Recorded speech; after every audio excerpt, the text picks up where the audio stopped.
bien, señor Runategui. Entonces, ¿qué recomendaciones les damos a las personas, a los jóvenes emprendedores, a los chicos que ya están con una actividad, están ganando dinero y quieren independizarse de las familias? ¿Qué aspectos a tener en cuenta antes de tomar un crédito hipotecario? Correcto. Yo veía comentarios de gerentes de créditos hipotecarios de bancos importantes que mencionaban que el segmento de 35 a 25 años estaba bastante activo, que representaba un volumen mayor al 30% del total de créditos contados como unidad de crédito, ¿no? No como monto, sino como unidades de crédito. Entonces los jóvenes entre 25 y 35 representaban aproximadamente el 30-35% de los créditos, de los contratos, no del monto, sino de los contratos.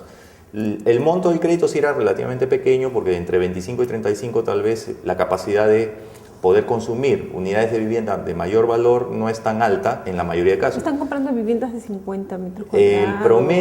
El promedio en monto, que también se ha mencionado, es que el rango promedio está entre $50,000 y $80,000. O sea, entre $50,000 y $80,000 está lo que es el mayor número de créditos, está entre ese rango, ¿sí? En el Perú. El crédito bancario está en ese rango. Entonces, jóvenes, primero, una de las cosas que tenían cierta dificultad, o que se observa que tienen cierta dificultad, es para acumular la cuota inicial, ¿no? Están empezando su vida laboral, probablemente están haciendo algunos consumos que la independización trae consigo, probablemente alquilan vivienda, probablemente adquieren un auto, que generalmente es un objetivo primario, probablemente están haciendo una maestría. Entre 25 y 35 se observa mucha gente que está haciendo eso. Y un segundo objetivo recién, después de estos que he mencionado, puede ser la adquisición de vivienda. Entonces, a este segmento se le recomienda primero acumular una cuota inicial adecuada para no comprometer cuotas mensuales muy altas. ¿De 10 o de 20%? Yo recomiendo siempre 20%. ¿Sí? Yo recomiendo y si puede más, mejor. O sea, estaríamos hablando de entre $10,000 y $16,000. Exacto. Entre $10,000 y $16,000, si estamos hablando de, por ejemplo, de $80,000, el 20% serían $16,000 exactamente, ¿no? Y se financian los 64. Ahora, recomendación reiterada, obvia y que cansa, en soles, si gana en soles, ¿sí? Tasa fija, si es posible negociar, mejor. Porque siempre recuerden, aun cuando pacten tasa fija, es posible que usted me dirá, pues, pero tasa fija, señor Runate, y si pacto 10% y mañana el mercado se va a 8 y yo ya me fundí, pacté 10. Perdí 2 puntos. No, porque usted se puede trasladar de banco, ¿de acuerdo? No hay penalidad por cambiarse de banco. Lo que sí hay son gastos notariales, porque la hipoteca, que es una garantía, pasa de un banco al otro banco, entonces hay que volver a hacer una operación notarial. Pero ¿cuánto cuesta una operación notarial? Más o menos para esa vivienda de $80,000 estamos hablando de unos 600 soles.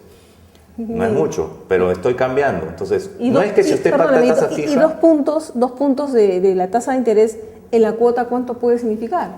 Digamos que unos 50 o 60 dólares en su equivalente en moneda nacional mensual podría ser uno... Que en un año... No, que en un año 50 dólares son 600 dólares, ¿no es cierto? Entonces, y en 10 años ya estamos hablando de 6,000 y así, ¿no es cierto? O sea, esos 2 puntos hipotéticos generan un ahorro de todas maneras. Entonces, no se preocupen que si usted pacta con el banco A una tasa fija, mañana más tarde usted observa que el mercado sigue tendiendo a la baja, porque la inflación, ojalá sea así, baja a 2%, entonces las tasas bajan más.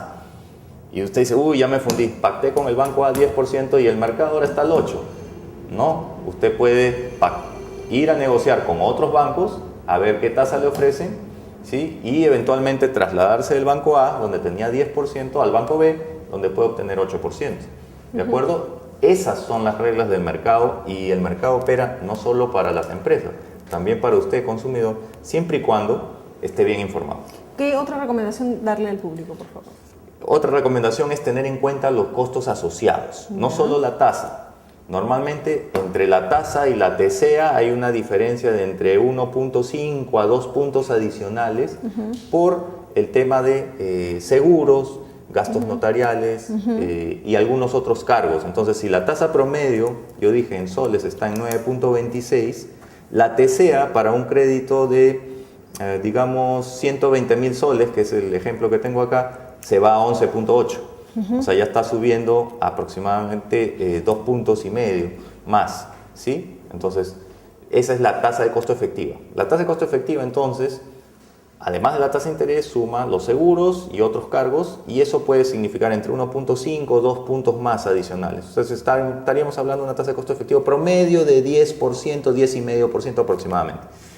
Otra recomendación a tener en cuenta son los pagos que se vienen cuando uno adquiere una vivienda. Por ejemplo, mencioné los notariales, para ese caso 80.000, 600, ¿no?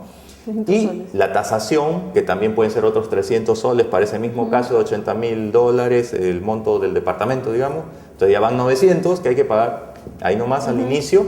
Y el pago más importante, ojo, la alcabala. La alcabala es un impuesto que se paga a la municipalidad y es 3% del valor de compra.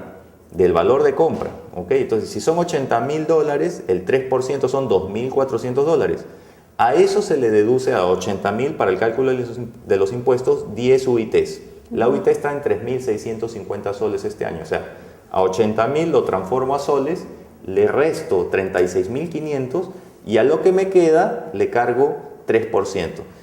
O sea que de esos 2.400 me voy probablemente a $2.200 más o menos, es lo que voy a terminar pagando. Y eso se paga hasta un mes después de haber firmado el contrato de compra-venta. O sea, hay que tener en cuenta ese monto también. Correcto. Y los bancos te piden que para poder desembolsar el crédito y cerrar la operación esté pagado el impuesto de alcabala. Entonces, si usted está pactando por $80.000, recuerde que va a tener que pagar 82.200 más los gastos notariales, más la tasación, probablemente esté pagando $83.000.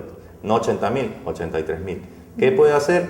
Podría pedir el crédito, si es que el valor de la vivienda lo permite, ya no por un monto que era, digamos, 64.000, ¿recuerdas en el ejemplo? Era el 80% de 80, sino 67.000 o 68.000 para cubrir lo que toca pagar a la vivienda, más la alcabala, más los gastos relacionados. Eso obviamente si no dispone de ese efectivo en el momento. Muy bien, señor Rodríguez, ha sido un placer tenerlo hoy en nuestra secuencia Mis Finanzas. Gracias entonces por acompañarnos y a tomar en cuenta las recomendaciones de nuestro invitado para tener unas finanzas personales ordenadas. Muchas gracias, Florinda. Muy bien, amigos, una pausa, volvemos con más en el programa.